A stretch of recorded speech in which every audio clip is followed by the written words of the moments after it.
Sa loob ng 86 na taon, DZRH ang naging kaagapay ng mga Pilipino sa balita, sa serbisyo at sa bawat kwento. 86 na taon ng tiwala at sa mga darating pang taon, mas pinalakas at mas pinagtibay para sa Pilipino. DZRH. Una sa Pilipinas, una sa Pilipino. Serbisyong tapat sa'yo, DZRH.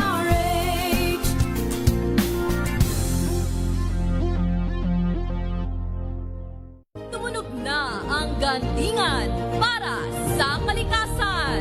Ang itinanghal bilang Best AM Radio Program Host ay si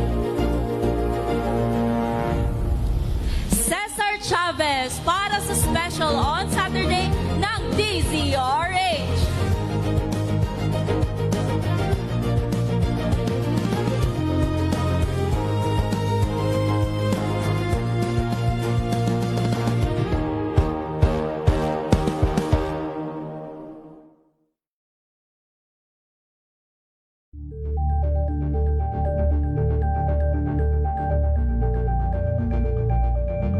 Maagang balitaan, maagang usapan sa mga issue at balita. Kasama si Kuya Angelo Palmones sa Magandang Umaga Pilipinas. Mula Lunes hanggang Biyernes.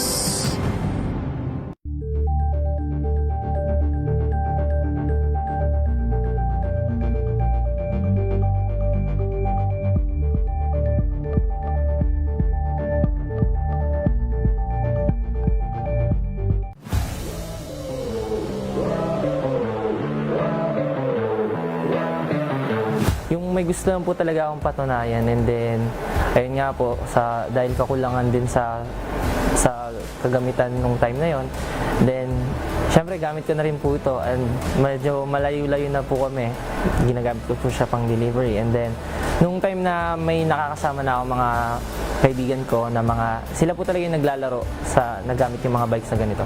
And then na-influence po nila na baguhin pa yung bike ko, and then more on napalitan ko po siya para maging isang racing na bikes po.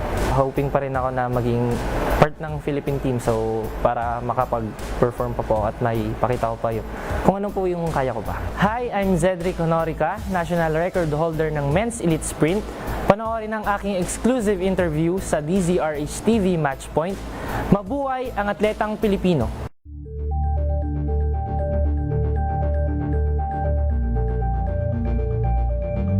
We've got you covered. From the hottest hits, exclusive interviews, kilig to the bones fan meet experience, and hataw performances of your favorite stars. Saturdays, 12 noon, dito lang sa DZRH TV.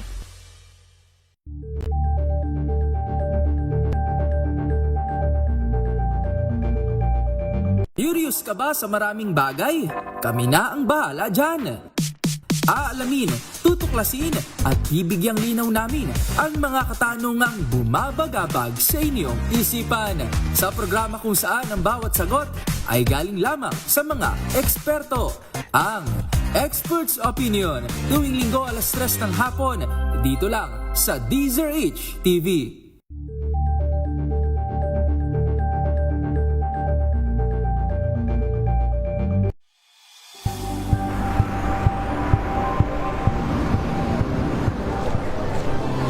Ating mga eksperto dito lang sa Expert Opinion.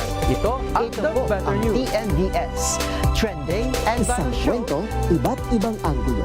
Dito sa Point. Bawat pananagutan ating tatalakayin dito sa Hoy, Bawal Yan. Filipino, dito lang sa DZRH. Match po.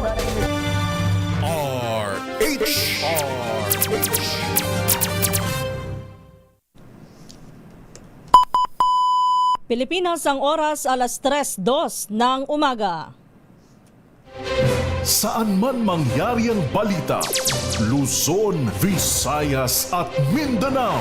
Hagip ng balitang Pronti. Kinalap ng buong puwersa ng MBC Media Group mula Aksyon Radyo, Radyo Natin Nationwide at DZRH, Provincial at Regional Correspondents. Balita Pronti kasama si Kises Habson. DZRH Balita Pronti.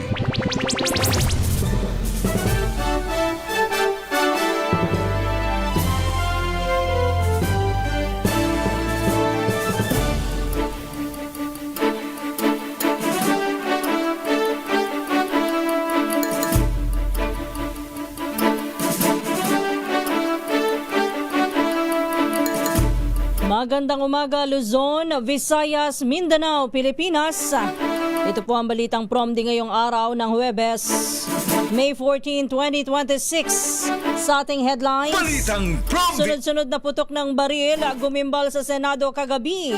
Mga mambabatas ligtas. Balitang Promdi. PBBM iniutos ang investigasyon sa nangyaring putukan sa Senado. PNP naka-full alert dahil sa tensyon. Balitang Promdi. Senador Bato de la Rosa nasa wanted list na ng ICC o ng International Criminal Court. Balitang Promdi. Articles of impeachment na i-transmit na ng Kamara sa Senado. Balitang Promdi. Pamahalaan magpapatupad ng 50 pesos per kilong price cap sa imported na bigas. Balitang Promdi. Singil sa kuryente ng Meralco bahagyang bababa ngayong Mayo. Balitang Promdi. Yan ang ulo ng ating mga balita. Kasama niyo po ang inyong lingkod Kisas Habzon para sa DZRH, una sa Pilipinas, una sa Pilipino. At ngayon sa detalye ng ating mga balita. Balitang Promdi.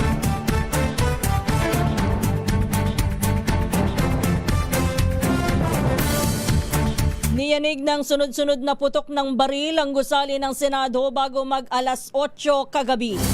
Agad na pinagkublian lahat ng mga nasa loob ng gusali matapos na marinig ang hindi bababa sa 10 putok ng baril. Pero wala namang napaulat na nasaktan o nasawi sa insidente. Bago ang putukan, namataan ng mga miyembro ng Senate Sergeant at Arms at mga tauhan ng Philippine Navy na nagsisiyasat sa isang silid sa ikalawang palapag ng gusali. Kalaunan, kinumpirma ni Interior Secretary John Vic Remulla na ang unang putok ay warning shot na pinakawalan ng Senate Sergeant at Arms upang pigilan anya ang ilang armadong lalaki na nakitang nagtangkang pumasok sa gusali ng Senado. Sinundan umano ito ng hindi nakilalang individual ng pagpapaputok din ng ilang beses sa ere. Patuloy pa ang investigasyon ng otoridad sa naturang insidente. Balitang Promdi.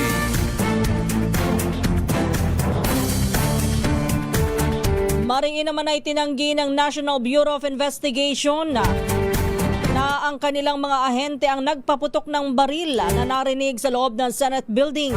Ayon kay NBI Director Melvin Matibag, walang dalang baril ang kanyang mga tauhan at wala rin silang isinagawang operasyon upang arestuhin si Senador Ronald Bato de la Rosa. Binigyan din ni Matibag na 100% na walang utos mula sa NBI para dakpin ang senador.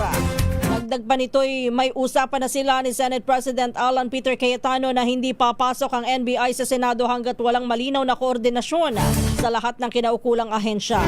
Patuloy ngayon ang investigasyon ng NBI upang matukoy kung sino ang responsable sa pagpapaputok ng baril sa loob ng Senado. Balitang Promdi. Inaiimbestigahan naman ni Pangulong Ferdinand Marcos Jr. ang insidente ng pamamaril sa loob ng Senado kagabi. Sa inilabas na statement ni Pangulong Marcos, nilinaw niya na wala siyang utos sa alinmang ahensya ng pamahalaan na arestuhin si Senador Ronald Bato de la Rosa. Hit nito, tinawagan niya sina DILG Secretary John Vic Remulla at NBI Director Melvin Matibag at kinumpirmaan niya ng mga ito na walang sundalo, pulis o ahente ng NBI na pumasok sa Senado nang maganap ang putukan. Binigyan din ng Pangulo na tanging mga nakatalagang security personnel ng Senado, mga miyembro ng Philippine National Police, Philippine Marines at Senate Sergeant at Arms ang armadong tauhang nakita sa loob ng gusali. Bukod sa NBI, magsasagawa rin ng investigasyon ng Senado kaugnay ng nangyaring pag-alingaw-ngaw ng putok ng baril sa loob ng kanilang pasilidad. Balitang Prompty. Alas 3:07 ng umaga. Puntahan muna natin mga balita mula sa probinsya. Puntahan natin ang Pangasinan. Napolcom nagsagawa ng courtesy visit sa tanggapan ng San Carlos City. Kaugnay po ng 2025 survey on safety from crime and experience of victimization survey. Ibalita mo yan RH38 Freddy Fajardo. Bumisita sa tanggapan ni San Carlos City, Pangasinan Mayor Julier Risuelgo, mga opisyal ng Napolcom na pinangunahan ni Director Donalyn Caparas, Staff Service Director ng Crime Prevention and Coordination Service, Napolcom Central Office at kanyang mga kawani. Kasama sa grupo sila Napolcom Regional Office 1, Attorney George Aplas Dasquio, Regional Director, Attorney Philip Raymond Rivera, Provincial Director ng Napolcom Pangasinan, Police Lieutenant Colonel Binaventura Benavides Lotid, OIC Chief of Police ng San Carlos City at Police Lieutenant Colonel Rodel Gabate, OIC Chief of Police ng Calasiao Police Station. Tinalakay sa nasabing pagbisita ang mahalagang usapin kaugnay sa pagsasagawa ng 2026 Survey on Safety from Crime and Experience of Victimization NSSCEV na layuning masukat ang antas ng seguridad at karanasan ng mamamayan sa kriminalidad. Ayon kay Lieutenant Colonel Benavides, isa rin sa naging paksa ng talakayan ang pagpapatibay ng ugnayan ng kapulisan at komunidad upang higit pang mapahusay ang pagpapatupad ng mga programa sa kapayapaan at kaayusan sa lungsod. Dagdag pa ni Benavides, sa pamamagitan ng patuloy na pakikipagtulungan ng mga ahensya at lokal na pamahalaan, inaasahang mas mapapalakas pa ang mga hakbang para sa isang ligtas, maayos at maunlad na pamayanan. Mula sa Action Radio Pangasinan, ito si Freddy Fajardo, Aris 30 Taguulat para sa DCRH na sa Pilipinas, una sa Pilipino. Balitang Prompty. Alas 3:09 na po ng umaga. Tiniyak naman ni Interior Secretary John Vic Remulla na ligtas si Senador Ronald Bato de la Rosa kagabi at nananatili pa rin sa Senado. Yan ay matapos ang nangyaring putukan sa loob ng gusali at ang pagkakagulo ng mga supporter nito sa labas. Ayon kay Remulla, nagsasagawa na ng masusing security sweep ang mga otoridad sa buong Senate complex at nilinaw na walang operasyon upang arestuhin ang senadora. Anya, malinaw ang direktiba ni Pangulong Ferdinand Marcos Jr. Tiyaking ligtas ang lahat ng senador, anuman ang kanilang panig sa politika. Dagdag pa ni Remulla, hindi sila naroon upang dakpin si De La Rosa, kundi upang protektahan lamang ang mga ito at mapanatili ang kaayusan sa loob ng Senado. Sinabi rin po ng kalihim na nakausap na niya ang pamilya ng senador upang tiyakin ang pangunahing layunin ng mga otoridad ay ang kaligtasan ng lahat ng nasa gusali. Balitang Prompty. Naka-full alert status na ang buong puwersa ng Philippine National Police kasunod ng insidente ng putukan sa Senado kaugnay ng umano'y tangkang pag-aresto kay Senador Ronald Bato de la Rosa. Ayon kay Police Brigadier General Randolph Tuanyo, tagapagsalita ng PNP, epektibo ang full alert status simula alas 8:30 kagabi. Yan po'y bilang bahagi ng standard security protocols at mga hakbang para sa kaligtasan ng publiko.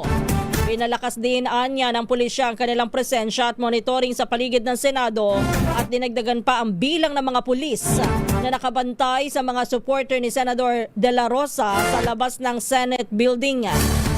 Una rito, matapos ang putukan dyan sa Senado, nagkaroon din po ng tensyon sa labas ng Senate building. Yan ay makaraang subukan ng ilang mga supporter ni Senador Bato de la Rosa na buwagin ang barikada ng mga pulis upang tangkaing pumasok sa gate ng Senado. Ngunit sila po'y hindi nagtagumpay. Samantala, nagpapatuloy po ang investigasyon upang matukoy ang tunay na nangyari sa loob ng gusali. Balitang Prompty.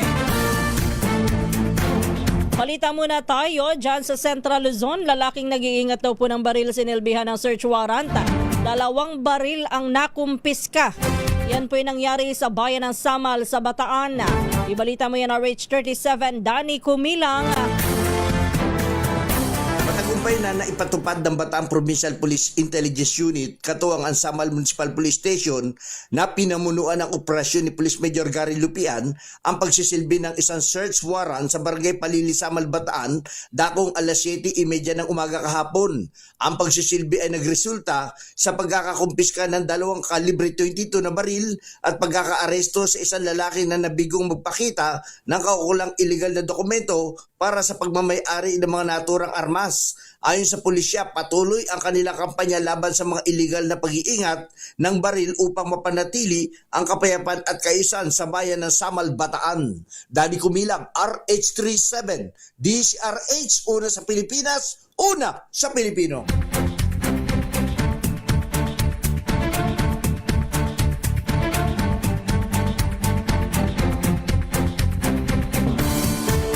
Balitang Promdi. Maraming salamat, Danny. Standby lang.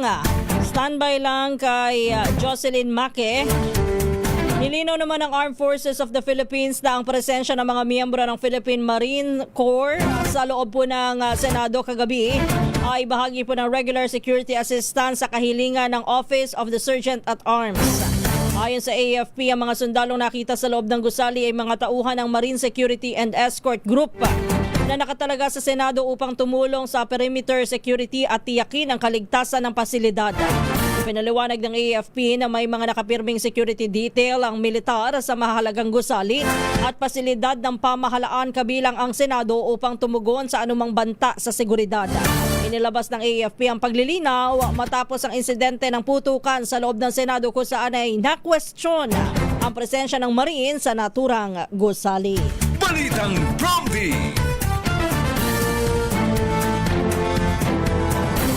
Nasa wanted list na ng International Criminal Court si Senador Ronald Bato de la Rosa. Sa website ng ICC, nakalista na si de la Rosa bilang isa sa 33 akusadong itinuturing na at large o hindi pa naaaresto. Makikita sa kanyang profile ang buong pangalan na Ronald Marapon de la Rosa. Gayon din ang kanyang petsa at lugar ng kapanganakan. Ayon sa ICC, si De La Rosa ay dating opisyal ng Philippine National Police na nagsilbi sa iba't ibang posisyon sa rehiyon ng Davao, naging hepe ng pambansang pulisya at kalaunan ay Director General ng Bureau of Corrections. Nakasaad din sa profile nito ang warrant of arrest laban sa kanya na lihim na inilabas noong November 6, 2025 at formal na isinapubliko noong May 11, 2026. Iniugnay si De La Rosa sa kasong Crimes Against Humanity kaugnay ng mga pagpatay na nangyari mula July 2016 hanggang April 2018 sa kasagsagan ng kampanya kontra droga ng administrasyon ni dating Pangulong Rodrigo Duterte. Balitang Promdi. Wala namang inisyong Temporary Restraining Order o TRO ang Supreme Court en banc sa idinaos na special session kahapon araw ng Miyerkules para pigilan ang nakambang pag-aresto kay Senador Ronald Bato de la Rosa. Sa halip, naglabas ng proteksyon para sa senadora o sa halip daw pong maglabas ng proteksyon para sa senadora, binigyan lamang ng High Court ang mga respondents ng isang non-extendable 72 hours para magsumite ng komento sa urgent motion ni De La Rosa. Sa resolusyon ng korte, binigyan diin na ang desisyong ito ay hindi nangangahulugan na isinasantabi ang hiling ng senador para sa interim measures sa hinaharap. Subalit sa ngayon, anyay wala silang inilalabas na anumang kautusan na maghaharang sa kanyang pagkakadetain o paglipat sa kustodiya ng International Criminal Court. Balitang Promdi.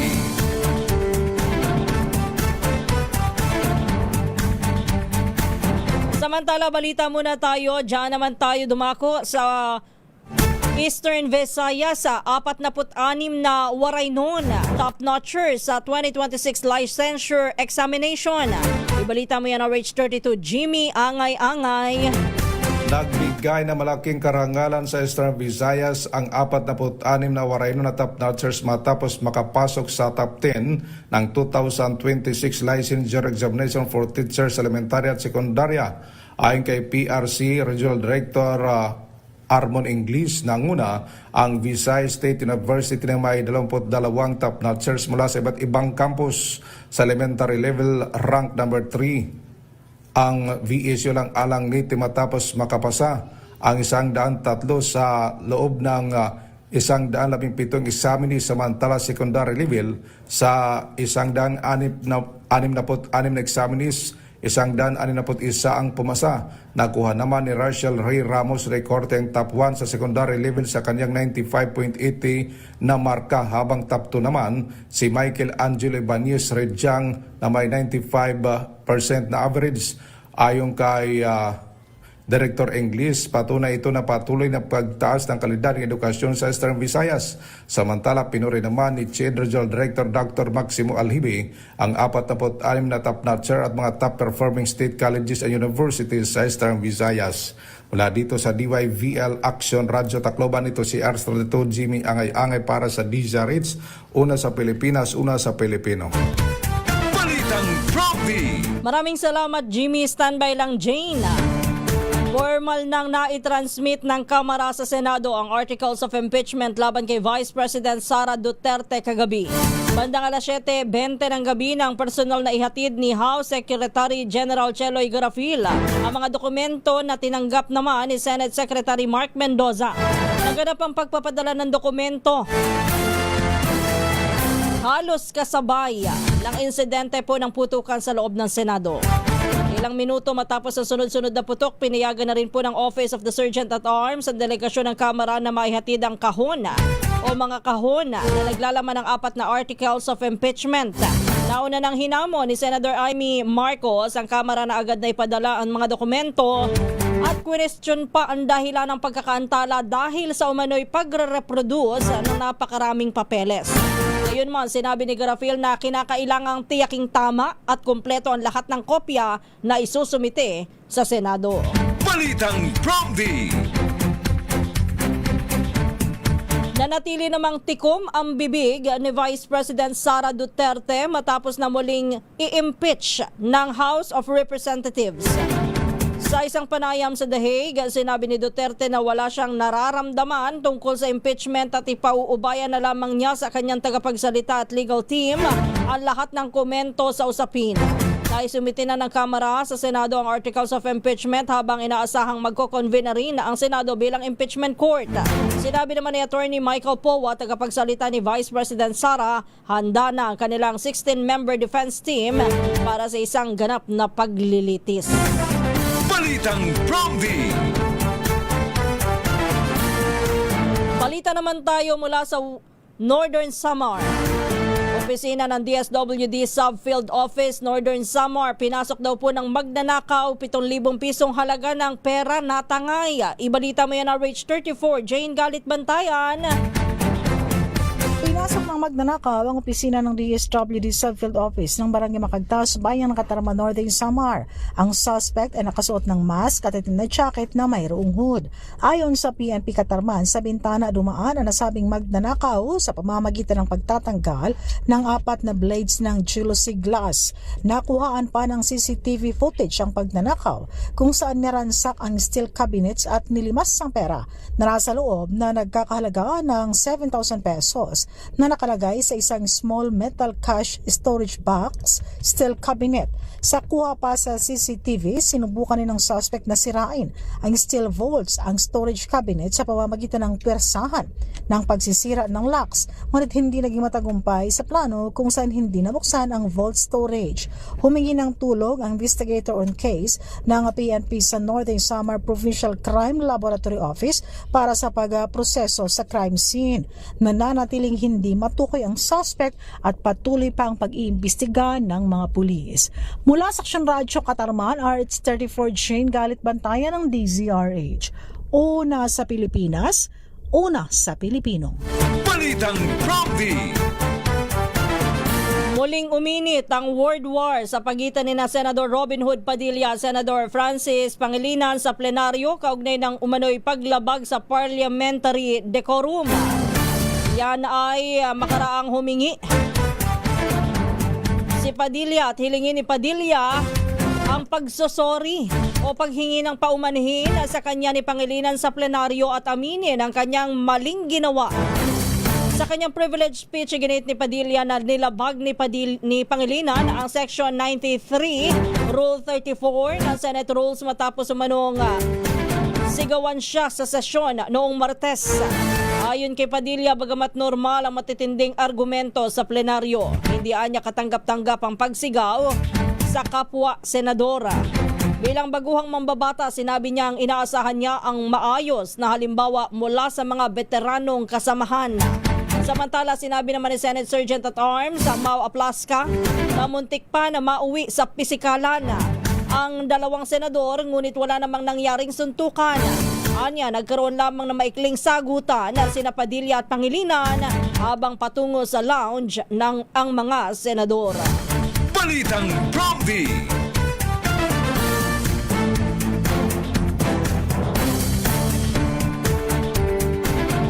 Sa iba pa nating mga balita, maaari nang i-appoint sa gobyerno ang mga kandidato na natalo sa nakalipas na halalan noong 2025.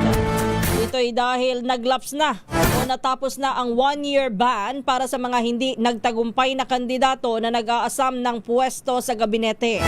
Ang naturang pagbabawal ay nakapaloob sa Section 6 ng Article 9B ng Saligang Batas. Bukod sa karaniwang ahensya o opisina ng gobyerno, maaari ding italaga ang mga losing candidates sa mga government-owned and controlled corporation. Balitang Prompty.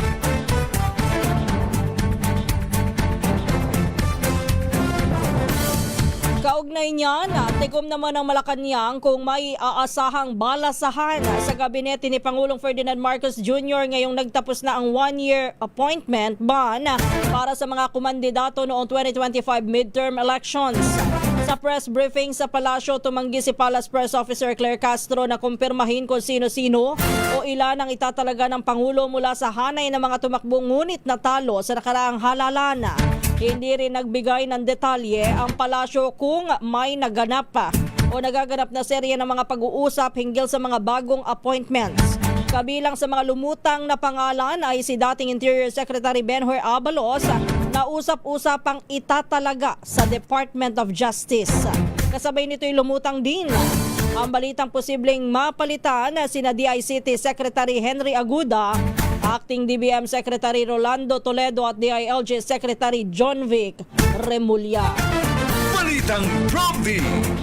Kaya ho siguro nung isang araw may mga kumakalat nga hong balasahan dyan sa gabinete.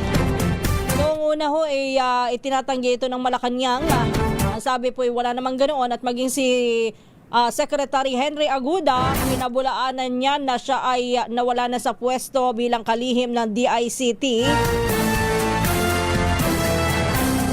Siguro ho yung pagkalat ng mga ganyang bulong-bulungan ay dahil nga po ito nga ay tapos na ang 1-year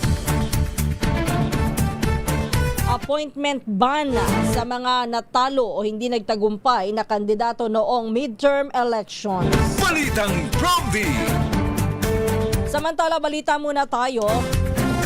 Bago kay Jun Soter, itinalaga na daw po ng Malacanang si dating Iloilo City Mayor Jed Mabilog bilang Undersecretary ng Department of Interior and Local Government. Ang dating alkalde ay nanumpa kay DILG Secretary John Vic Remulla. Ayon sa kalihim, ang karanasan ni Mabilog sa local government ay malaking asset para sa buong ahensya.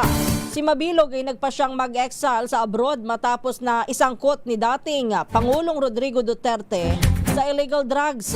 Siya ay bumalik sa bansa noong September 2024 hanggang sa mabigyan ng clemency ni Pangulong BBM noong January ng kasalukuyang taon. Ang clemency ay may kinalaman sa pag-dismiss ng Ombudsman kay Mabilog noong October 23, 2017 dahil sa kabiguan na may paliwanag ang kahinahinalang yaman na nagkakahalaga ng 8.9 million pesos noong 2012 hanggang 2013. Balitang Prompty. Dako na tayo, balita mula sa Davao, isang patay, 2 sugatan sa banggaan ng 3 sasakyan sa Santa Cruz, Davao del Sur. Ibalita mo yan, Jun Soter ng Action Radio, Davao. Patay ang isang motorcycle rider habang dalawa naman ang sugatan matapos magbanggaan ang tatlong sasakyan sa National Highway sa Barangay Darong, Santa Cruz, Davao del Sur, Mayo 12, 2026. Ayon sa Santa Cruz Municipal Police Station, kabilang sa masangkot ang isang motorsiklo na minamaneho ni alias Red, 54 anyos at residente ng Davao City. Isang baobao na minamaneho ni alias Gigi, 26 anyos kasama ang pasahirong si alias Zuz, 56 anyos, kapwa residente sa Digo City, at isang SUV na minamaneho ni alias Ed, 72 anyos, mula Coronadal City. Batay sa investigasyon, bumiyahe ang SUV patungong Davao City habang motorsiklo ay papuntang Digo City at ang baobao ay nasa inner lane ng highway. Pagsapit sa lugar ng insidente, nawalan ng kontrol ang SUV dahil sa mabilis na takbo at madulas na kalsada, dahilan upang mapunta ito sa kabilang lane at mabangga ang motorsiklo bago sumalpok sa baobao. Dahil sa lakas ng banggaan, dead on the spot ang rider ng motorsiklo habang agad namang isunugod sa ospital ang driver at pasahero ng baobao matapos magtamo ng mga sugat sa katawan. Patuloy pang investigasyon ng mga otoridad habang nasa kustodiya ng kapulisan ng driver ng SUV para sa kaukulang disposisyon ng kaso. Ito si June Suter para sa DZRH. Una sa Pilipinas, una sa Pilipino. Balitang Prompty. Maraming salamat, Jun Soter. Salamat sa ating mga provincial reporters. Nagpatupad naman ang pamahalaan ng 50 pesos kada kilong price cap sa imported na bigas sa buong bansa sa loob ng 30 araw. Sa ilalim ng Executive Order number 118 na nilagdaan ni Pangulong Ferdinand Marcos Jr., sasaklawin ng price ceiling ang imported rice na may 5% broken grains. Layo nito na matiyak na mananatiling abot kaya ang presyo ng bigas para sa lahat ng mga Pilipino. Sa nabanggit na kautusan, inatasan din ng Pangulo ang National Price Coordinating Council na magsagawa ng price monitoring at pagsusuri kada 15 araw upang matukoy kung dapat ay ipagpatuloy, baguhin o alisin ang price cap depende sa kalagayan ng merkado. Inatasan naman ang Department of Trade and Industry at ang Department of Agriculture na tiyakin ang mahigpit na pagpapatupad din ng batas sa tulong din ng DILG, PNP at iba pang law enforcement agencies. Magkakabisa ang kautusan sa oras na mailathala ito sa official gazette ng Pilipinas o sa mga pahayagang may malawakang sirkulasyon. Balitang Prompty.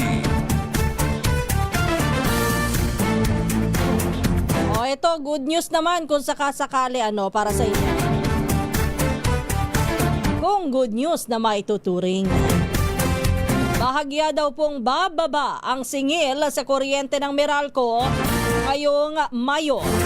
Ayon po kay Meralco spokesperson Joe Saldariaga, mababawasan ng 0.015 centavos kada kilowatt hour kabuang singil, kaya ang bagong rate ay magiging 14 pesos and 33 centavos kada kilowatt hour.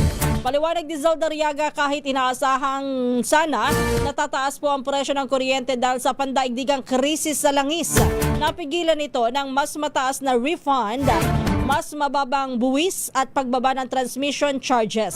Samantala, pansamantalang sinuspende din ng Energy Regulatory Commission ang paniningil ng Green Energy Auction Allowance o GEAOL para sa Mayo at Hunyo.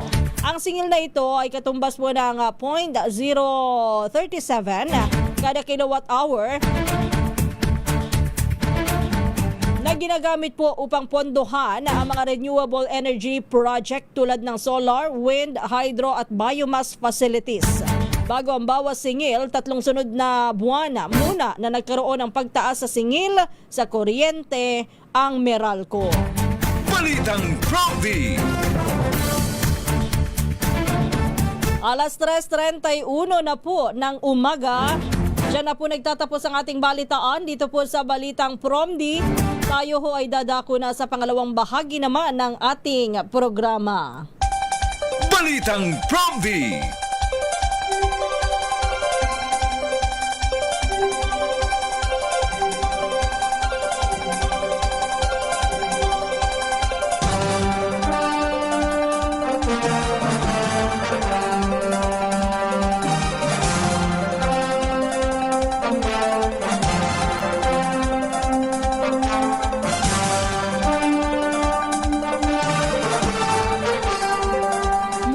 magandang umaga po ang ating pagbati sa lahat ng mga nakikinig, nanonood at nakatutok ngayon sa ating programa. Ito nga po ang Balitang PROMD. Kumusta na po ang ating mga kapwa Pilipino all over the world?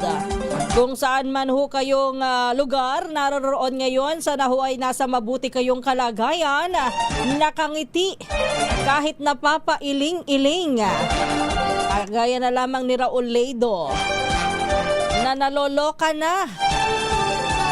Sabi nga ay, oh God, what's happening to our country? Ano na nga ba nangyayari dito sa atin sa Pilipinas? Ang daming ganap ngayong buong isang linggo na ito.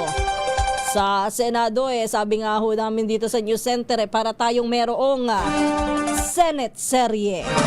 Parang mga teleserye lang no? Merong aksyon, merong drama, ano pa kaya, may misteryong nawawala.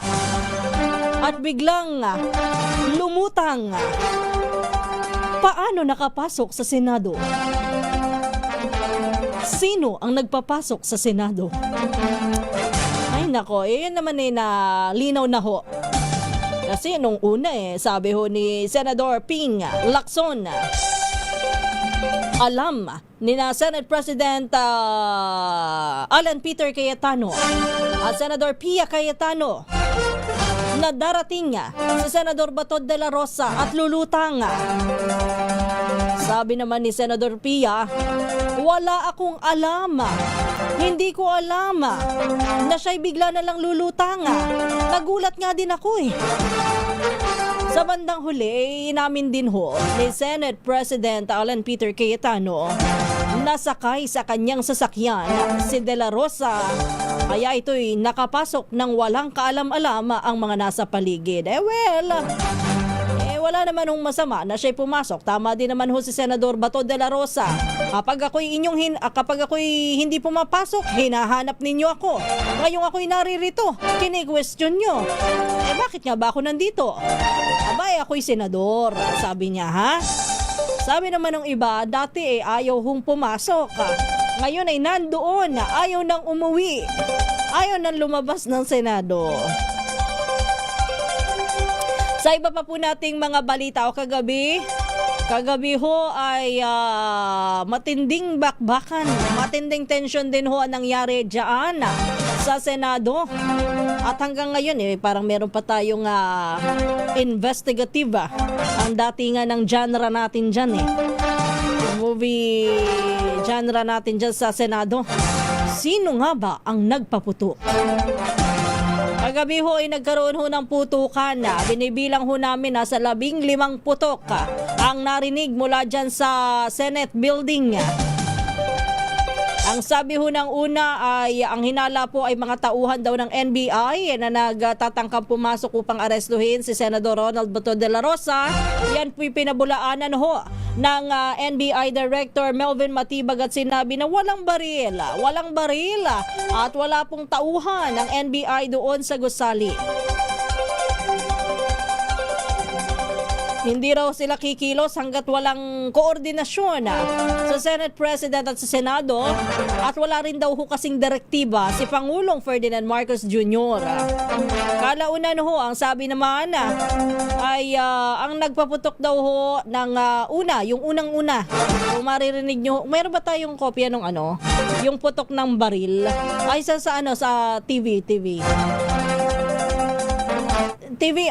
Papakinggan muna natin kung paano yung mga putok ng baril ay nangyari kagabi. Ito po bago mag-alas 8 nangyari.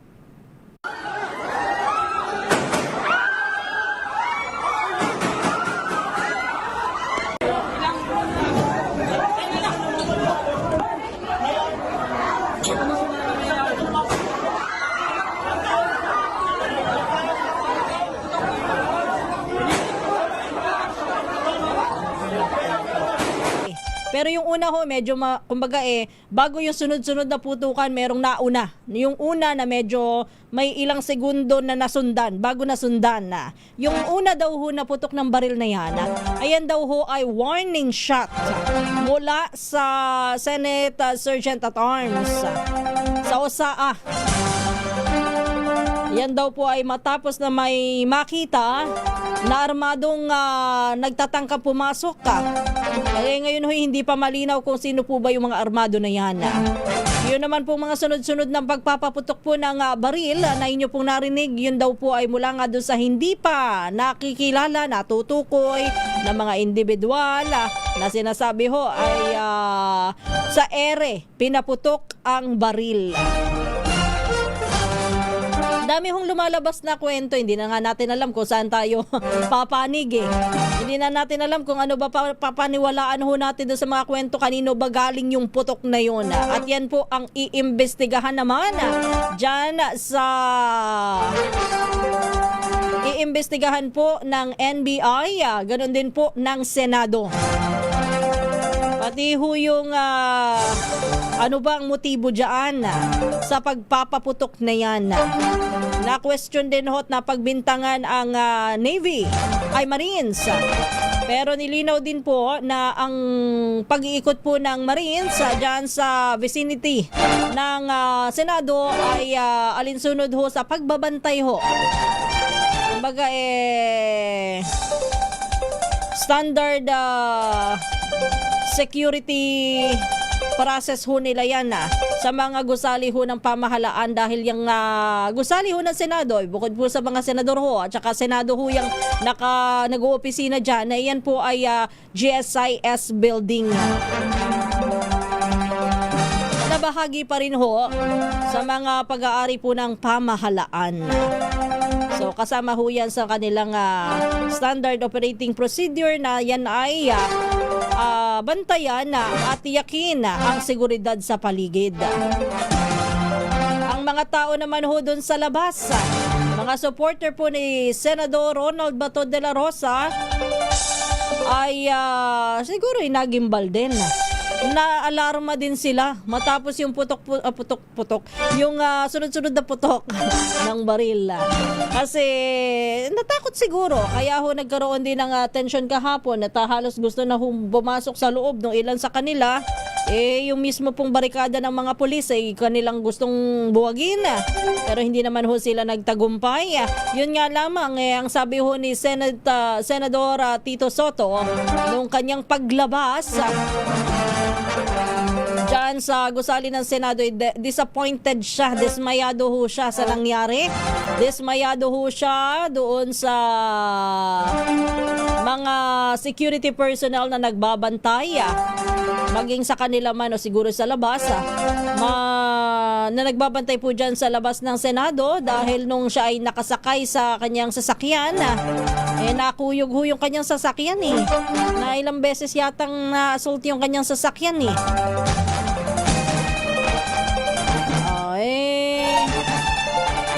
sabi nga dun sa mga nagkakagulong mga supporter, kumbaga naharas yung sasakyan na nasa loob si Senador Tito Sen, kaya siya ho ay dismayado. Kumbaga hindi daw nakokontrol ng maayos hindi nakokontrol ng maayos ng mga security personnel yung sitwasyon doon sa labas. Sa iba pa po nating mga balita, yun yung articles of impeachment, halos kasabayan ho niyan. Ang articles of impeachment, nakita nyo ba, napakarami.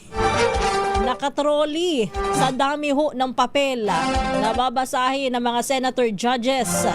Pag-aaralan ng mga senator judges at tatalakayin, bakit maraming papel? Apat po na articles of impeachment yan na kanilang tatalakayin.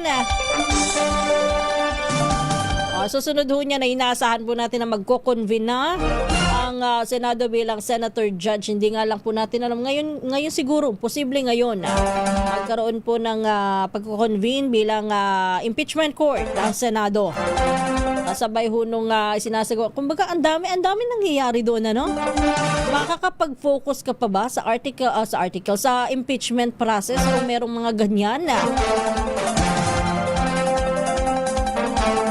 Tanong ko lamang, correct me if I'm wrong, ang tanong ko lamang, nung nangyari ba yung putukan dyan sa Senado, yung ano bang tawag doon? Putukan, palitan ng putok. Yan ha. Yung asaan yung minorya? Minority senators. Parang hindi ko nakita doon sa loob kasi may mga video na inilabas, may mga nag-live si Senate President Alan Peter Cayetano, lalo na nung dumating si Secretary John Vic Remulla, mayroon po mga lumabas na mga video mismo sa kanila, at ang nakita ko lang doon sa video ay mga leader, yung mga miyembro ng mayorya na mga senador, sina Senador Amy, si Senador Alan Peters, Senador Pia, yung magkapatid na Villar naroon, at maging si Senador Loren yata nandun din, at iba pa na nasa miyembro po ng mayorya. Ang tanong ko lamang, bakit si Senador Soto ay nakalabas na kaagad? Hindi na ba niya naabutan pa yung nangyayari doon sa labas, sa loob ng Senado? Asa si Senador Ping at saka yung iba pong miyembro ng minorya, nangyari yan? Bakit daw ginabi? Hindi, siguro yung pagkakaroon ng ginabi doon sa Senado, baka may communication na tungkol doon sa articles of impeachment na dadalhin namin dyan, ha? O kaya naman may mga tinatapos pa yung ating mga senadora. Ang tanong ko lamang, nasaan sila yung mga miyembro ng minorya nung nangyari yung kaganapan dyan sa loob, yung insidente?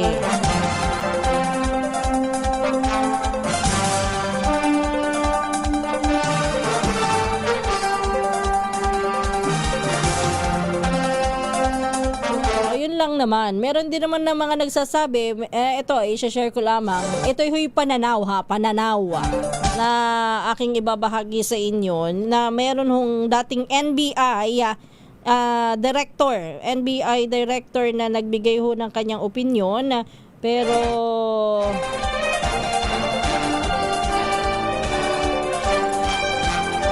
meron siyang sariling pananaw o paniniwala o mga sabihin na nating sa ngayon yun ang kanyang nauobserbahan tungkol doon sa nangyaring putukan dyan sa Senado kahapon.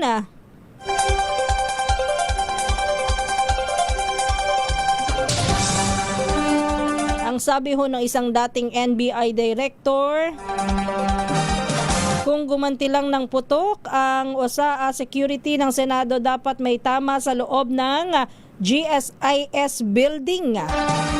At kung may NBI na pumutok from GSIS, dapat may patay sa mga tao, media na nandoon sa premises ng Senado.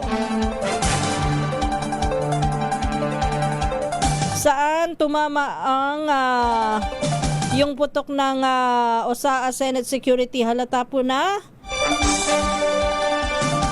posibleng may gumawa lang ng chaos o komosyon. Kumbaga, sinadyang magkaroon ng komosyon. Yun ay pananaw niya. Base lang doon sa mga nakita pa kahapon at hindi pa base doon sa mga nangyayaring investigasyon. Hindi po yan yung kasalukuyang NBI director. Dati na po na NBI director. Kaya malalaman natin sa mga susunod pang investigasyon. Harinawa kung meron mang nangyari na lapses dyan sa loob, mapanagot kung sino dapat na mapanagot, nagdulot ng tensyon sa loob, at pati ang buhay po ng ating mga senador ay nalagay sa alanganin. Anyway, sa mga pagbati po muna natin bago tayo sa iba pang mga balita, doon sa Senado at sa iba pang panig po at mga ahensya po ng pamahalaan. Sabi dito ni Raul Leido, bakit ICC? Wala na bang batas o power ang ating bansa? Di po ba dapat dito litisin ang mga may sala sa ating bansa? Ang may sala at hindi sa ibang bansa o ICC? Yan ang sabi ni Raul Leido. Herme Esteban, isang magandang umaga sa iyo. Opo, kagabi nga po yan. Sa ngayon ay parang palengke ang Senado at Kongreso sa ngayon daw po ay parang palengke ang Senado, habang ang Kongreso naman ay parang talipapa. Mauro Junas Pilyaga, isang magandang umaga. Si Mr. Virgilio Sakdalan, good morning. Rolando Miranda de la Cruz, isang magandang umaga po.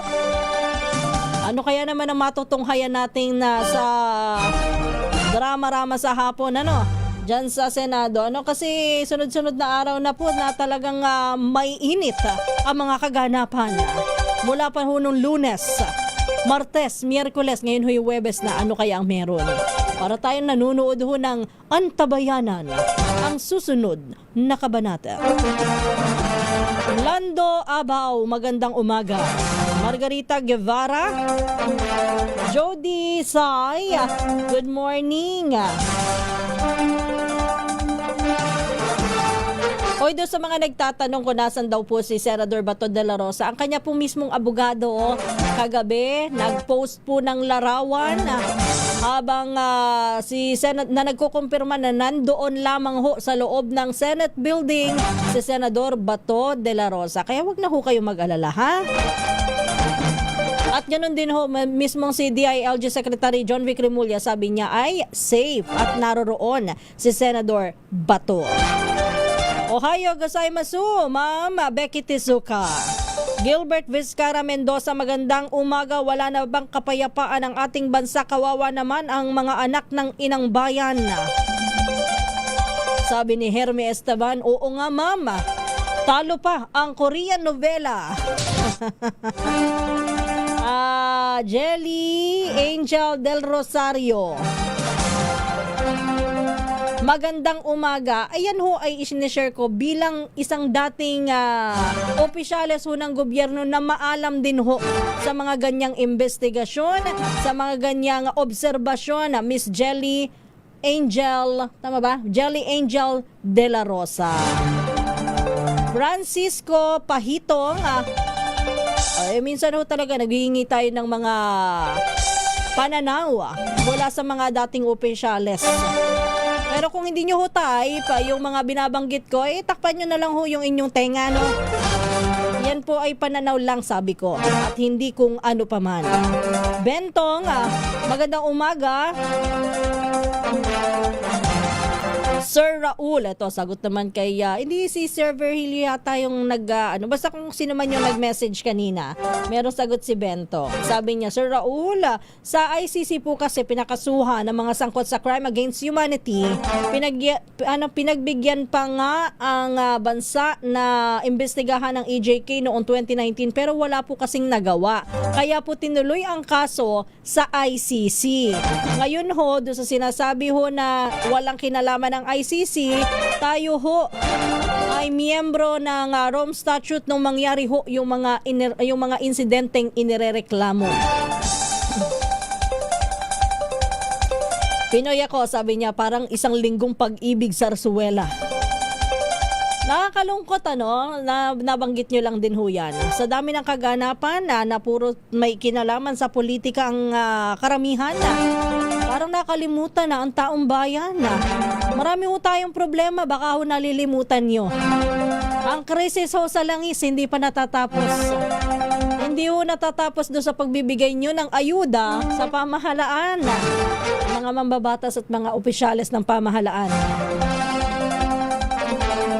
Yung mga sagot ho para sa problema po na kinakaharap ng sambayan ng Pilipino, napakadami po niyan.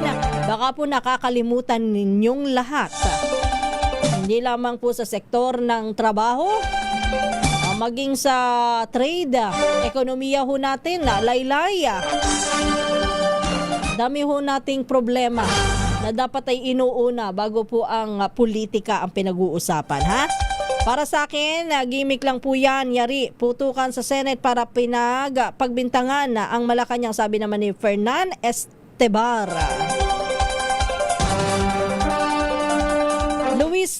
Luis Sagun, isang magandang umaga po sa inyo.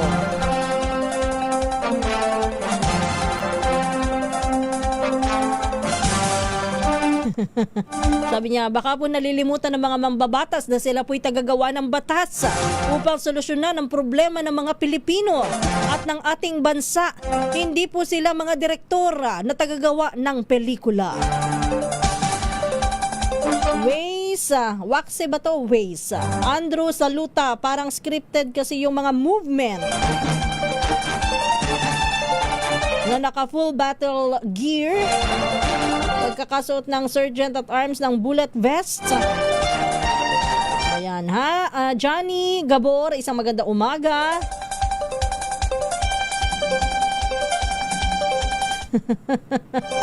Ngayon mo lang nalaman, Johnny Gabor, ikaw talaga, oo. Peaceful Shepherd Puppy. Ang gaganda naman ang pangalan nyo. Ano ba talagang totoong pangalan ninyo?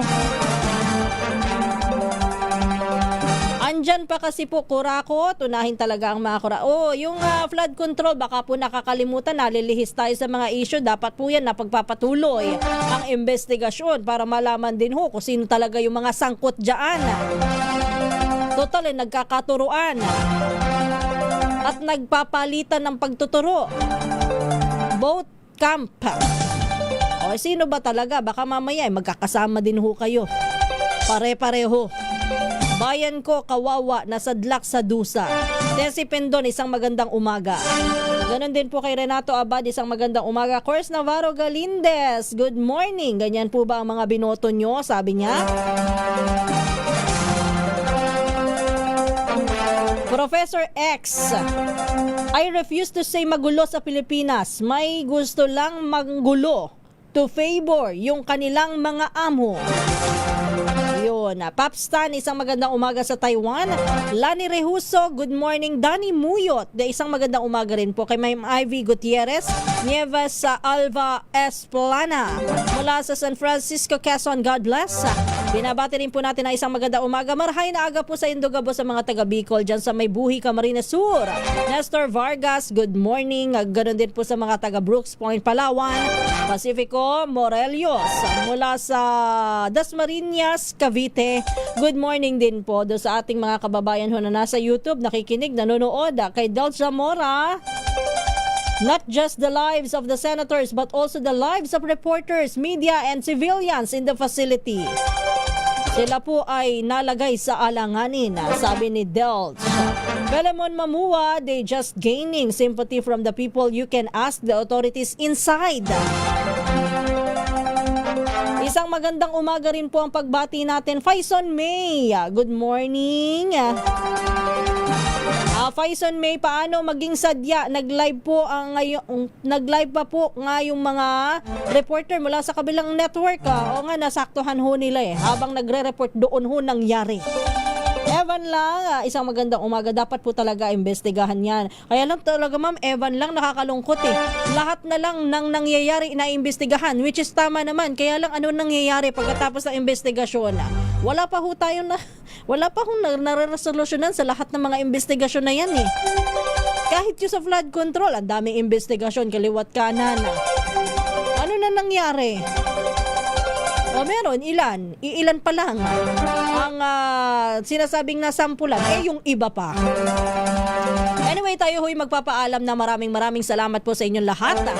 Sumayin niyo po ang balitang prom din. Bukas po, muli tayo magchichikahan. Sorry po doon sa mga hindi po natin nabati. Bukas na lang po ulit ako babawi. Ito po ang inyong lingkod, Kisas Habson. Susunod naman si Kong Angel Palmones at magandang umaga Pilipinas. Oras po natin 5 minuto bago mag alas 4. Good morning and happy Thursday.